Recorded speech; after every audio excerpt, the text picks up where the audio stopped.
Hello and welcome to another edition of D&D Stories. My name is Rob, and as ever we're going to talk about the time when something cool happened. This is part 2 of the Shroud. When we last left our heroes Droskor Hammerstone, the dwarven fighter of the Undercroft, and Theodrex of Hemlon, the alcoholic ranger, they were facing down a terrifying foe. Shambling towards them from out of the darkness looms a flesh golem, a thing of nightmares, stalking towards them, groaning with ferocity blazing in its eyes. Droskor, Theodrex, they roll initiative, and the battle begins. Droskor is lunging at the flesh golem that immediately bats him to the side with ease. Theodrex charges backwards, trying to get as much range on this creature as possible, firing arrows in a desperate attempt to halt the flesh golem's progress. The battle is a furious one, and it is desperate in the darkness of these caves within the Valley of the Prophets. It suddenly begins to dawn on Mike and Matt, who respectively play Droskor and Theodrex, that this particular encounter is a deadly one. It is one that, if things go ill, this might very well be their end. And that feeling is communicated through their playstyle as they begin to try everything they can to ensure victory, and they start thinking smart. And it's nice because this is the first campaign I've ever run for them. I begin to start seeing their playstyle develop somewhat, so that in itself is fairly rewarding. This desperate battle is raging on. Droskor makes another strike at the flesh golem, trying to drive it back. He has seen that there is a dark chasm that lies at the end of this huge cave that they're in, and it disappears into the darkness, into the depths of the earth below. And they come up with a plan. Droskor looks to Theodrex and yells, "Here, take this!" And he throws a spool of rope to Theodrex whilst holding on to the other end. Theodrex grabs it and begins running as fast as he can towards the edge of that ravine. The flesh golem turns around in a ferocious and makes a swipe to try and basically stop Theodrex, but Theodrex is nimble and is able to dodge out of the way. Droskor grabs hold of this rope and ties it onto one of his hand axes that he has, his throwing axes, and he then embeds it into the creature with a successful attack. The thing gives a fitful howl and it lashes out at Droskor even more, striking him again and again, flinging the dwarven warrior across to the other side of the cave. The creature is now stalking after Theodrex as he runs towards the edge. And unfortunately, the thing is able to seize the ranger. This horrible undead construct is able to reach down, pick up Theodrex, and lift him into the air. It is at this point that Droskor charges, screaming his catchphrase, "Check out my dwarven might!" lunges at the flesh golem from behind and strikes the creature in the back. It drops Theodrex as it falls. However, Theodrex is still attached to the rope at this point. He had looped it around his belt and tied it fairly tightly with a very good use rope check. And unfortunately, the weight of this undead nightmare is enough to drag Theodrex over the edge into the chasm as well. Droskor looks on in horror as Theodrex is ripped off his feet and dragged down into the abyss. He dashes to the edge, squinting down, desperately trying to catch a glimpse of Theodrex. To say that Droskor is relieved at what he sees is probably an overstatement, because the flesh golem is still there. It is clinging onto the rock face about 20 to 30 feet down from the ledge at this point, hanging there, snarling up at Droskor. Theodrex is dangling from the rope that is still attached to this horrifying creature, and the combat continues. Droskor begins to slowly make his way down the edge of the ravine. Theodrex, meanwhile, is swinging on this rope, and he realizes, obviously, he is in a precarious position already. However, looking at the hand axe that is buried into the creature that the rope is attached to, is just slipping around in the horrendous stagnant wound that this creature has taken from Droskor's attack. He begins to panic, like you would if you're dangling on a rope over a ravine. So he begins to scramble as fast as he can to try and grab hold of the creature and to try and start climbing up the thing. Droskor reaches the creature where it's hanging on, and it gives a desperate howling swipe at the dwarf as Droskor hurls himself from the edge that he was grasping onto and lands on the horrifying creature and begins taking another hand axe and just burying it again and again and again into this horrible creature's face. It gives out another horrifying undead gasp as it tries to sink its horrendous mismatched teeth into the dwarf's flesh. He's able to defend himself. Thankfully, Droskor's armor class is pretty great, so he is doing alright. However, the situation begins to become apparent that if this creature is killed, or rather returned to death, it will let go. And that means that all of them will fall to a grisly end. Theodrex at this stage is desperately clambering over this undead creature's back in an attempt to climb up the ledge, and bits of it are just coming off in his hand. It is the most repugnant thing you could even imagine, even in such a desperate situation. Theodrex manages to hurl himself onto the creature's shoulder and take a jump off it to land onto a ledge as this horrifying thing makes a swipe at him. Theodrex is able to clamber to the top. Droskor looks up at him. Now the tables are turned. Now Droskor is now lower down. Droskor yells, "Tie the rope onto something!" Theodrex rushes as fast as he can to try and find something to tie the rope onto. Droskor takes just a ginormous swing with his axe and just buries it a final time into this creature's face, and the evil magic light that glitters behind this creature's eyes goes out, and it lets go. Droskor has to make a jump check to see if he can grab hold of the rope. And he succeeds! He manages to leap, grab onto the rope as this creature falls away into the darkness. It is a highly cinematic and dramatic moment. It would have been more so had Theodrex had successfully tied the rope onto something before Droskor made the leap. The rope begins to just over the edge, and Theodrex is still tied to it. He's being dragged back towards the edge, screaming, "Ah!" Grabs a dagger and just starts slamming it into the ground in an attempt to stop himself. Droskor is a dwarf who are quite dense as our folk anyway, but also he's wearing heavy armor. So Theodrex has to make an incredibly difficult save to stop both of them hurtling into the darkness. Thankfully, he is successful.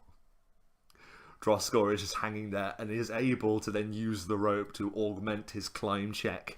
So he gets a bit of a bonus to his climb check as he clambers back up the wall and rolls onto his back, both of them just lying there, desperate and exhausted, but thankfully well and truly alive. Breathing heavily and very relieved, Theodorex and Droskor dust themselves off and now realise that with this complex of caves that the Sacred Dusk have been operating from, now that it's clear, they can investigate and see if they can find any clues as to what the Sacred Dusk and indeed Dragon Then's intentions are. It isn't long before they find this strange stone altar tucked away at the back of one of these caves, carved from the very rock. And upon it there appears to be a number of pieces of magical apparatus and alchemy apparatus. There's also a huge pile of pieces of parchment.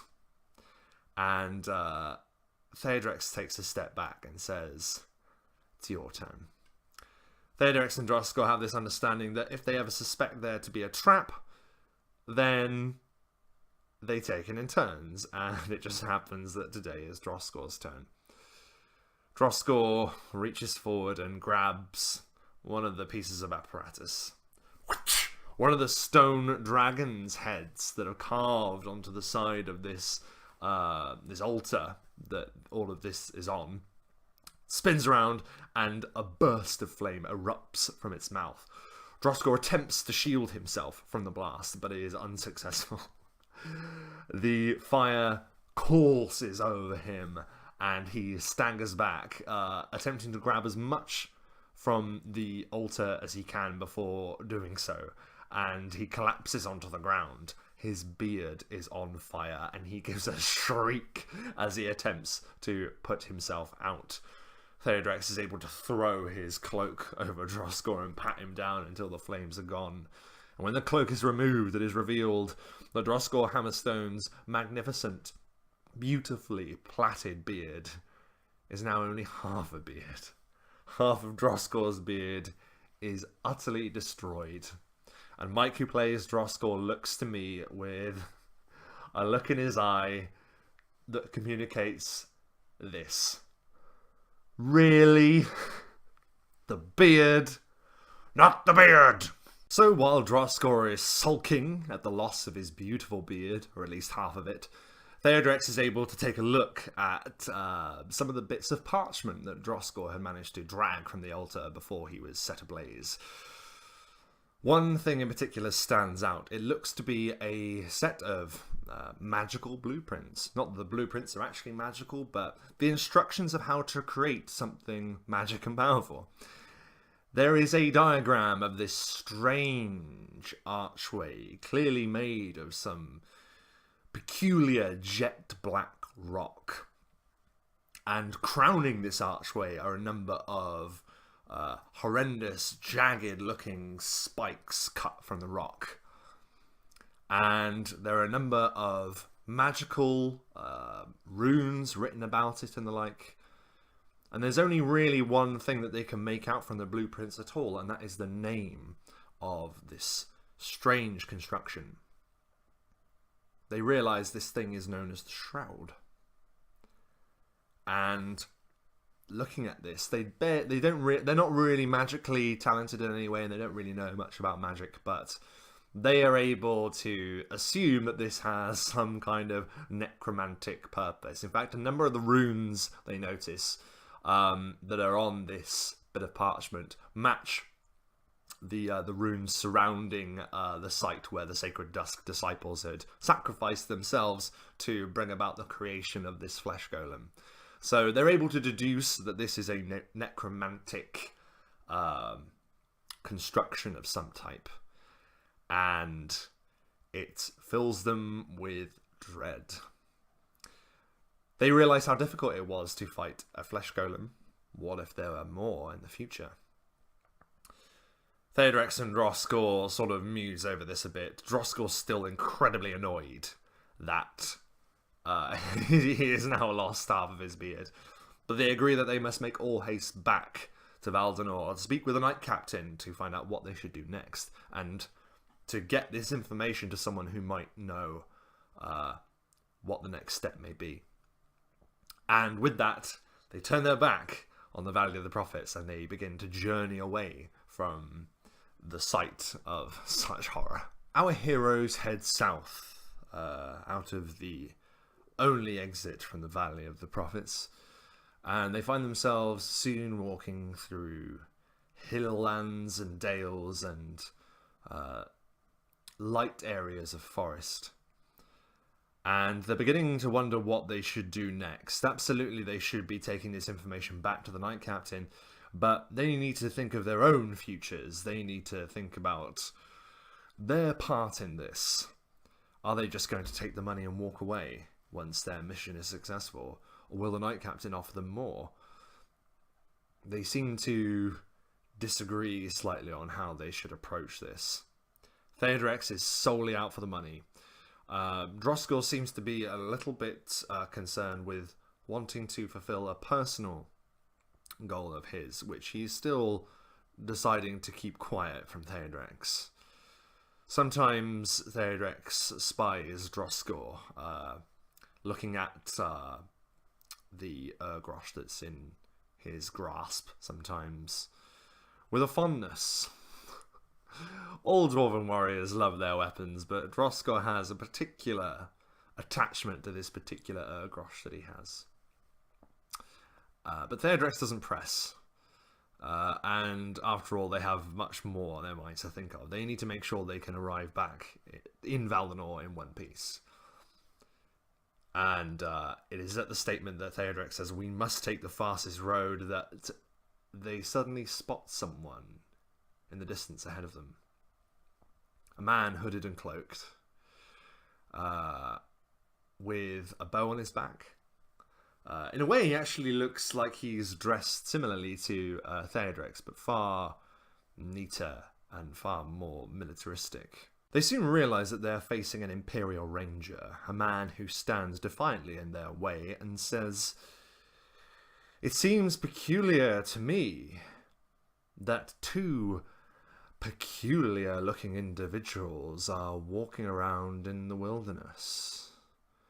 Tell me, strangers, what is your business in this part of the world? There are many reports of dark magic being practiced within these hills and mountains. Declare your purpose." Theodrex and Droskor just look at each other and then look back to him. Droskor steps forward and says, "We don't want any trouble. We're actually on quite an important mission for the Knight Captain in Valdonor." And Theodrex gives him a sharp dig in the ribs. Obviously, they were meant to keep their plight secret, and Droskor, unthinkingly, has started blabbing. Then Droskor looks deliberately at this Imperial Ranger and says, "My friend speaks before he thinks. We are simple travellers. We do have business for the Knight Captain, but it is of very little consequence. And if you don't mind, we're going to be on our way." And he goes to step past the Ranger, who steps in his way. Theodrex just looks down, shakes his head, looks back at Droskor. And looking at Matt and Mike, who play these characters, obviously, I can see that I can just see the cogs whirring in their minds. They think it's 2 versus 1, and if this individual is going to try anything, then he'll have to take on both of them. And Theodrex makes that very much very clear to this Imperial Ranger. He turns around and says, "Listen, we don't want any trouble, but if you do try and stop us, we have no qualms about fighting a man who is on his own." And the Imperial Ranger just looks at him and smiles and says, "Clearly your perceptions fail you. I am not alone." And from all around them, from out of the undergrowth, appear Ranger after Ranger after Ranger, bows trained on our heroes. The Imperial Ranger takes a step back as the Rangers form almost like a firing squad in a sort of crescent shape in front of them.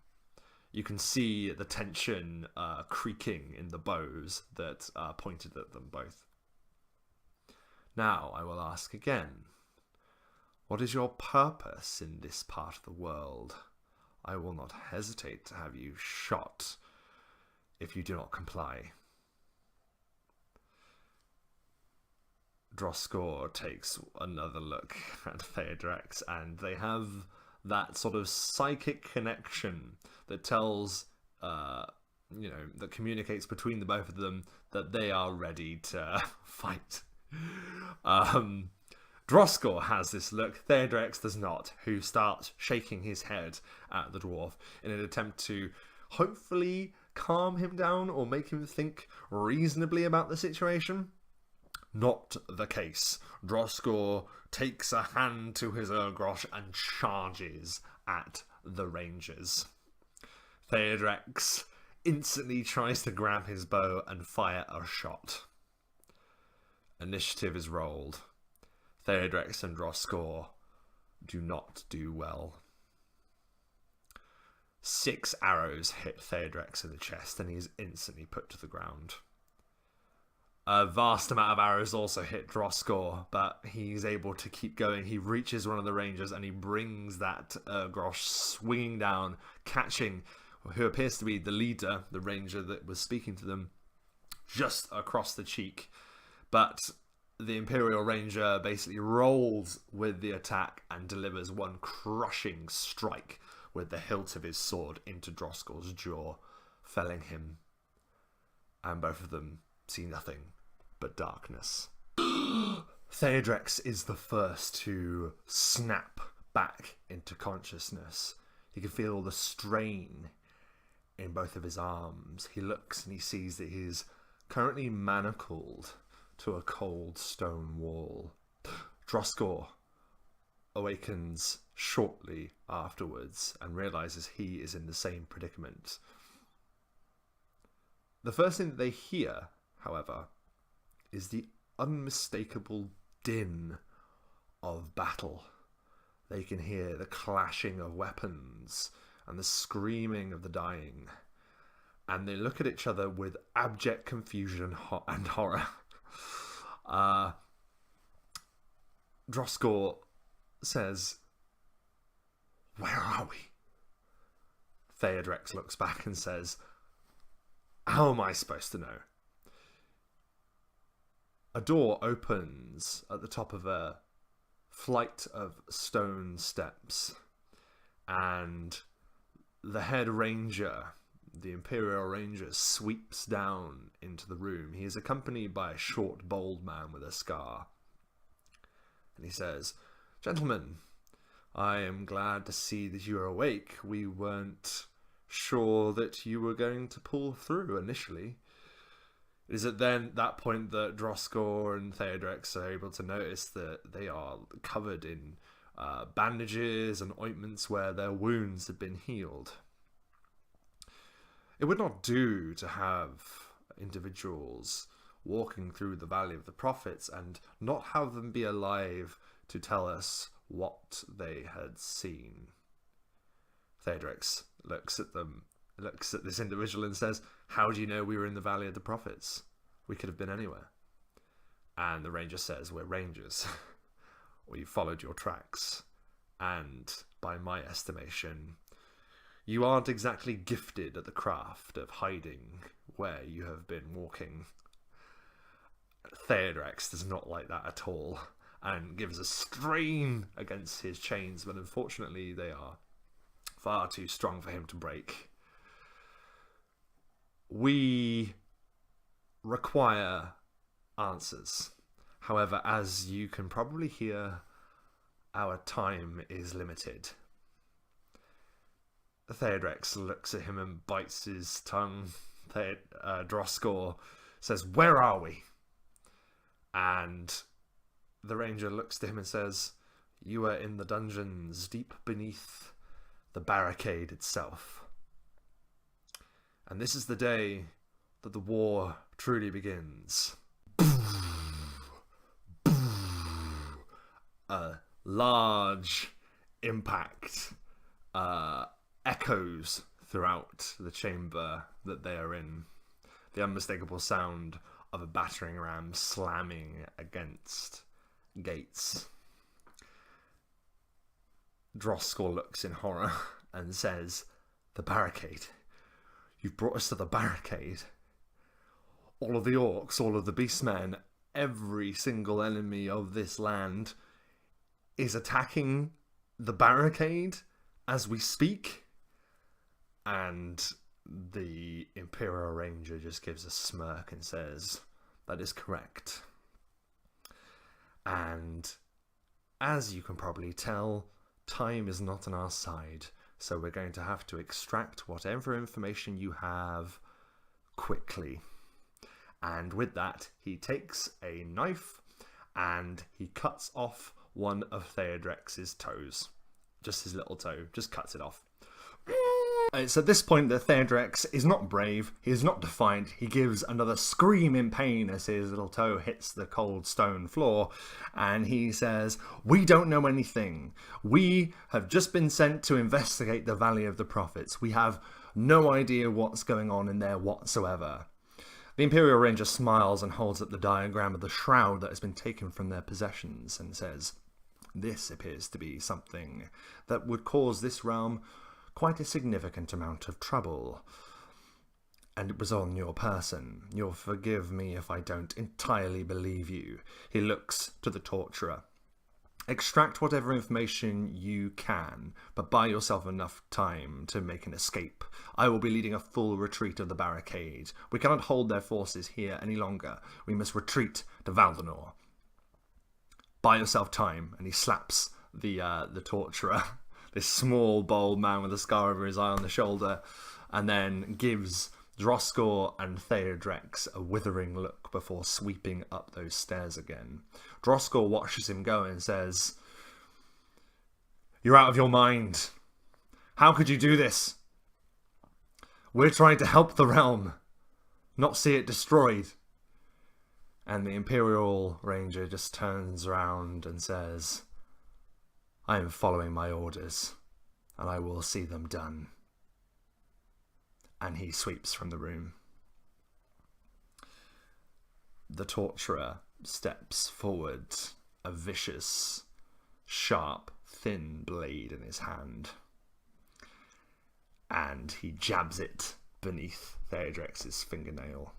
It is at this point that the situation appears to be utterly and completely hopeless. Theodrex is screaming as the torturer begins his work without seemingly asking any questions whatsoever, seemingly trying to get a brief amount of enjoyment in before he makes his own escape from the barricade. And as the drumming of the barricade gates beneath the battering ram echoes throughout the chamber, Droskor, on the other side of the dungeon, tenses his muscles and lets out his cry, "Check out my dwarven might," and attempts to bust his way from his restraints.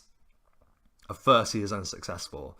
The torturer turns and gives him a quick slice across the cheek, the side that Droskor's beard is still missing upon, and he says, "You will have your turn shortly, dwarf." He gives a smile at the word "shortly." This enrages Droskor to the point of disbelief, and with another yell of "Check out my dwarven might," he tenses once again. Mike rolls the die and makes a successful strength check. Droskor is able to break from his bonds and he dives at the torturer. There is a brief struggle, however the dwarf is just too much for the torturer to deal with, who attempts to run away. Droskor is on his heels, hoping that he won't be able to set the alarm off, despite obviously knowing that most of the guards in the barricade have better things to do with their time than guard cells, as they want to run away from the horde that is about to cover the land, essentially. Droskor is able to tackle the torturer to the ground and, grabbing hold of some ghastly equipment from one of these tables, basically brings it down hard once, twice, 3 times on top of the torturer's head. And he falls silent. Droskor is able to free Theodrex, who is still complaining loudly about the pain in his foot. He picks up his little toe off the ground and puts it in his pocket for later. A strange thing to do in Droskor's mind, but he doesn't say anything at this point. He knows that Theodrex is very upset. And thus begins a tried and tested trope of video games and role-playing games, and that is the level, that mission where you've been put in prison and you have to go and find your stuff before you escape. I won't bore you with the details too much. I mean, essentially, they move about the barricades in an attempt to get to the armory where their equipment is, and they have a few near misses with guards running back and forth, but really, for the most part, most of the Rangers and the Imperials that are upon the wall are more interested in getting out, as it seems the barricade is about to fall and there aren't enough men to fight and defend this place. They're able to retrieve their belongings, and Theodrex makes a note to bring some manacles, and the reason will be explained very shortly. There is another boom, boom, boom on the gates as the horde of the Mercylands, the orcs themselves, begin smashing through the gate. They have moments before everyone is about to die. Pulling on their equipment and dashing down some stone stairs, pushing some guards out of the way, Theodrex and Droskor to begin running from this absolutely colossal wall that spans essentially across the horizon. They begin to run, and behind them you can see the gates just explode open as 1,000 orcs basically begin pouring through, the vanguard, the berserkers, and all from that you can see from their position are just all of the forces running from the barricade, and these orcs and goblins and gnolls and bugbears are basically just ripping through the landscape. Thus begins one of the greatest chases of attrition I've ever run as a dungeon master, as Theodrex and Droskor don't need to outrun the orcs, they just need to outrun all of the other guards around them, who have, let's face it, quite a large head start. They can hear the war cries of these foul beasts, thousands of them just pouring into Ornithale. But Theodrex has other matters on his mind. He absolutely wants to escape, but he absolutely wants to find the Imperial Ranger. And directly ahead of them, with a successful spot check, Theodrex is able to spot him. And Theodrex is a ranger and can move at great speed with certain abilities that he has. And he is able to close the distance on this Imperial Ranger, who probably should have had those abilities too, thinking about it. But, you know, whatever, it's a good story. Theodrex is able to catch up with this individual, and he hurls himself on top of him, tackles him to the ground. Droskor is right behind him, throws all of his weight onto the Imperial Ranger. And he looks completely surprised at this, and he sort of is about to say, "How did you get out?" when he gets a punch right across the jaw from Theodrex. As Droskor piles on top of him, Theodrex takes those manacles that he took back from the barricade and manacles the ranger's legs together, pulls him up to standing position, looks him dead in the eye and says, "Fulfill your orders now, you bastard," and just pushes him onto the ground. And then they run away, and they look back to see the orcs finally catch up on their position, grab this ranger and rip him limb from limb. They're like staring back as they're running away, guts and blood just flying into the air as this guy gets his just desserts. Thus begins a desperate act of subterfuge. Droskor and Theodrex are able to make it into a copse of trees, a wooded area essentially, and try and lie low. They can hear the terrible voices of orcs crying out in joy as they slaughter all of those that had walled them in the Mercylands for so long. And they wait to the cover of darkness in a hiding place as orcs and gnolls and everything run past them. and then they continue to move as quickly and quietly as possible. Under the light of a torch, which they try and shield as best as they can, they look at the map, and they see the Valdenor lies to the east, obviously, in the direction they'd come from. They suddenly realise, however, that now, standing between them and Valdenor, are a vast horde of all kinds of creatures wishing to end their lives. So they decide, instead of pressing east, to head northeast to try and basically go above where the orcs' positions are on the map. But they realise that that will take them to another side of the mountain range. There is a mountain range that divides Orenthale essentially from north and south. And if they head north of this mountain range, they estimate that they'll have quite good cover from any vicious forces that seek to bring them harm. And they see that on the map there is an area called the Windward Plains, and they devise a plan saying that they're going to go north into the Windward Plains, follow the mountain range east, and then cross back over the mountains when they roughly reach the position of Valdenor, and then head south to enter Valdenor's northern gate. And they think this is a great plan, and they think that this is probably the best way to do it. They are, however, hesitant about returning. Droskor looks at Theodrex and says, "Did you see how many there were? We've been in Valdenor. We know that they're not going to be able to hold off against that kind of force." And Theodrex says, "Well, they don't have that much siege weaponry. Perhaps they'll be able to hold them off long enough for more reinforcements to arrive."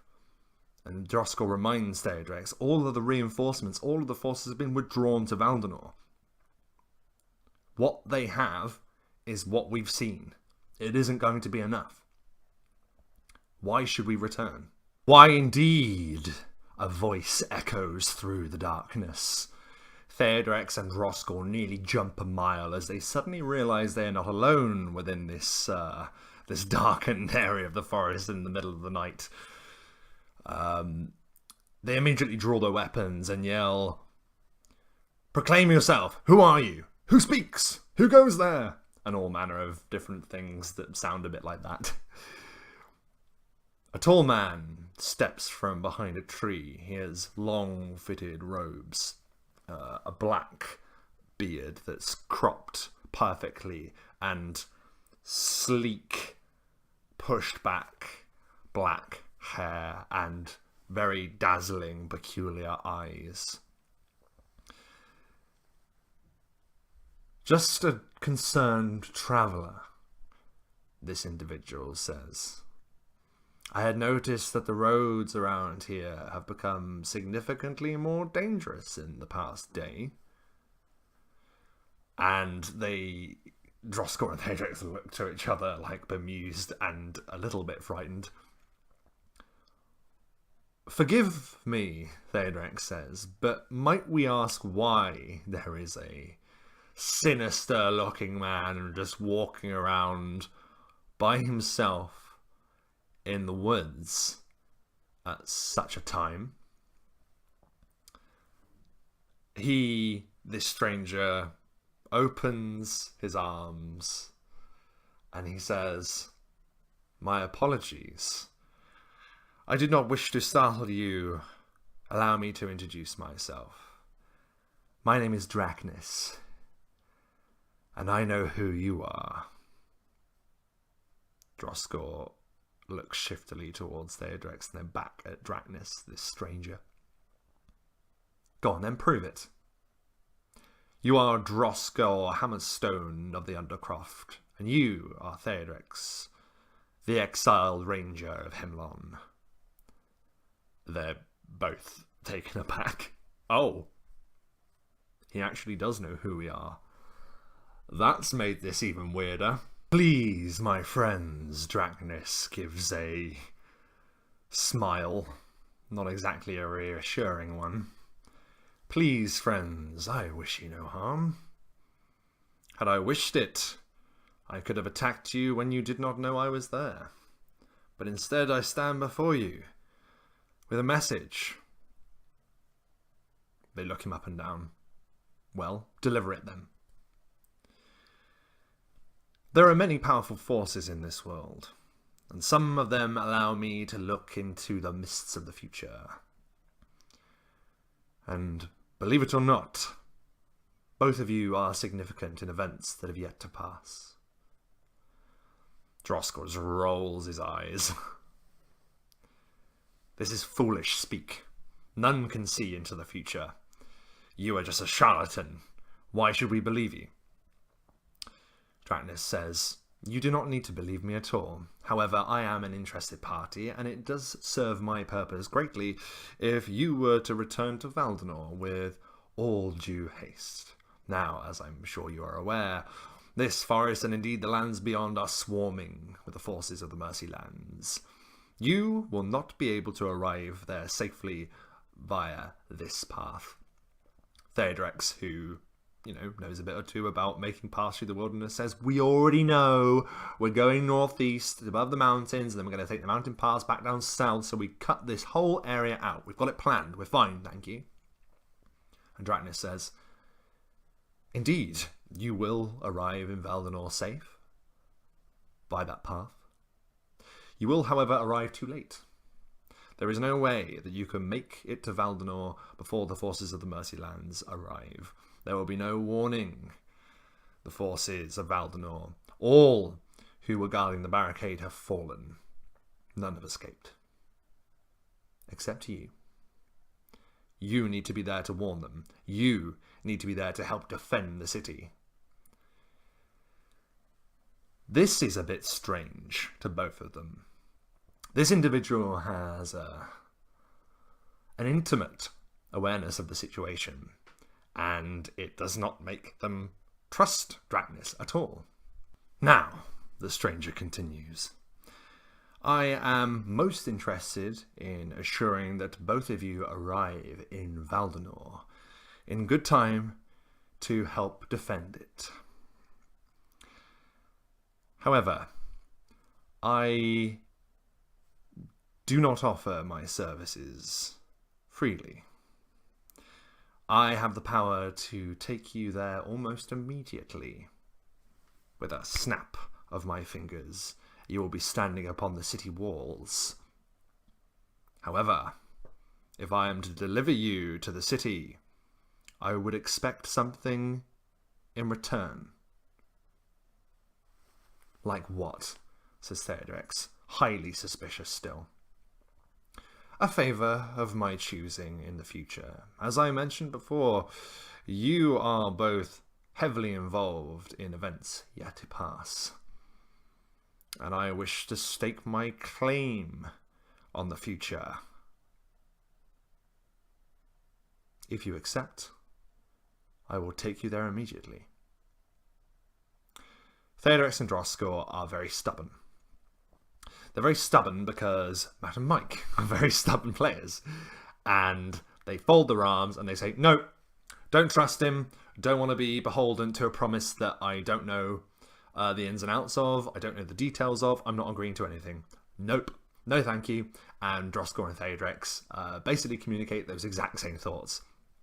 Dratnis just looks down and says, you are aware that the fate of this very world could be at stake. And they say, be that as it may, we live in the moment.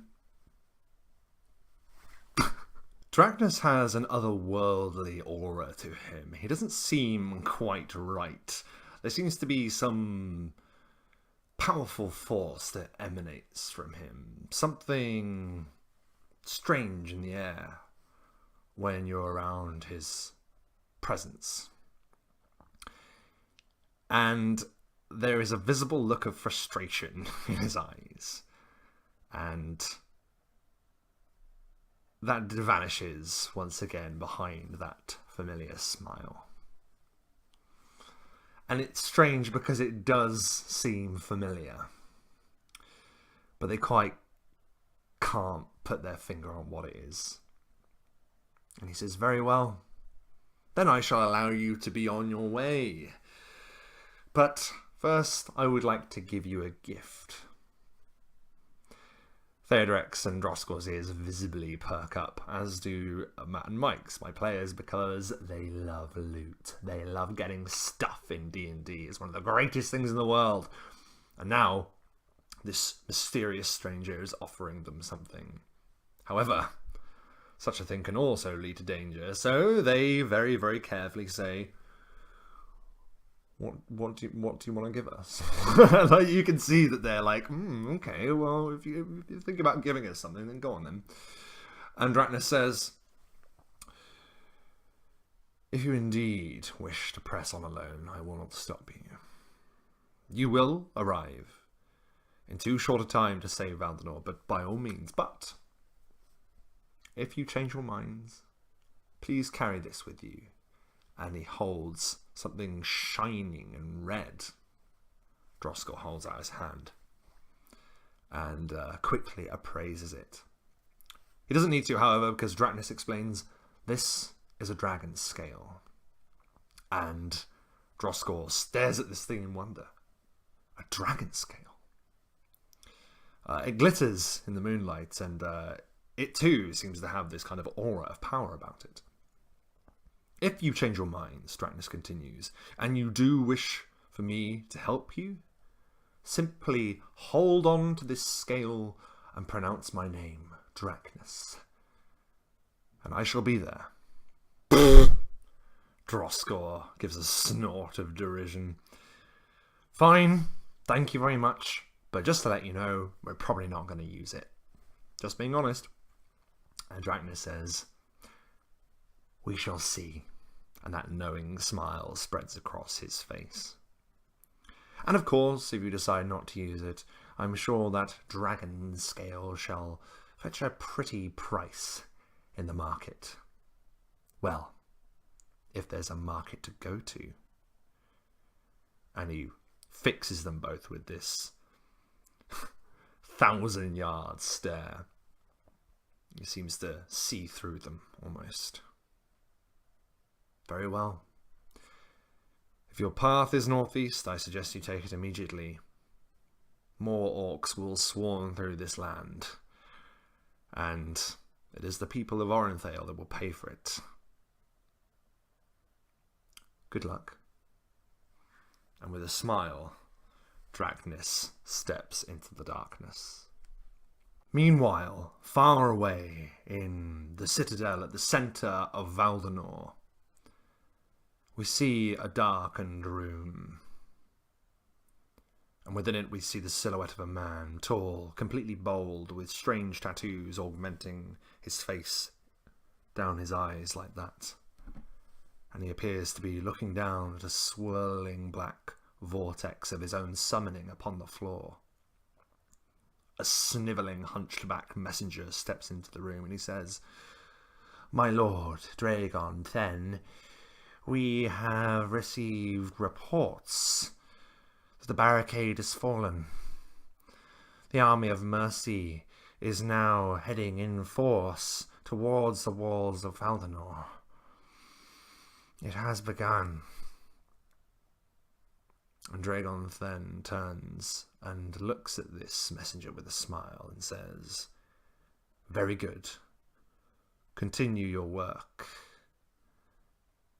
There is just one thing, my lord, just a small matter that I thought I should bring to your attention. It would seem that the cave in the Valley of the Prophets was infiltrated by those seeking to discover your glorious purpose. Dragon then just fixes the messenger with a smile. Find them and bring them to me. And that is where we will leave our heroes for this edition of D&D Stories. Thank you ever so much for watching. If you would like to like this video, leave it a like. If you'd like to see more like it, then give it a subscribe. And of course, as ever, remember, keep gaming. Thanks for watching.